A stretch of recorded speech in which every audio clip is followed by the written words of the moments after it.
স্পষ্ট ঘোষণা করতে চাই, আর যদি একটা গুলি চলে, হেফাজতে ইসলাম বাংলাদেশ ঘরে বসে থাকতে পারবে না। আমার সন্তানের লাশ নিয়ে আমরা কবরস্থানের দিকে যাব না।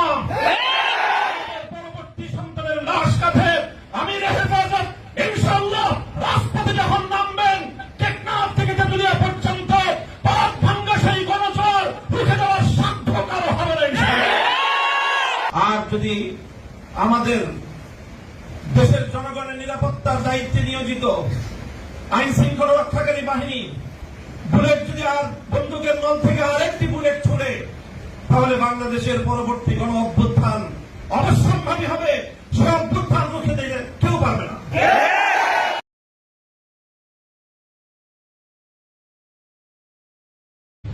স্পষ্ট ঘোষণা করতে চাই, আর যদি একটা গুলি চলে, হেফাজতে ইসলাম বাংলাদেশ ঘরে বসে থাকতে পারবে না। আমার সন্তানের লাশ নিয়ে আমরা কবরস্থানের দিকে যাব না। পরবর্তী সন্তানের লাশ কাঁধে আমির হেফাজত ইনশাআল্লাহ রাজপথে যখন নামবেন, টেকনাফ থেকে তেতুলিয়া পর্যন্ত পথ ভাঙ্গা সেই গণজোয়ার রুখে দেওয়ার সাধ্য কারো হবে না ইনশাআল্লাহ। আর যদি আমাদের দেশের জনগণের নিরাপত্তার দায়িত্বে নিয়োজিত আইন শৃঙ্খলা রক্ষাকারী বাহিনী বুলেট যদি আর বন্দুকের নল থেকে আরেকটি বুলেট ছুড়ে, তাহলে বাংলাদেশের পরবর্তী গণ অভ্যুত্থান অবশ্যম্ভাবী হবে। সে অভ্যুত্থান রুখে দিতে কেউ পারবে না।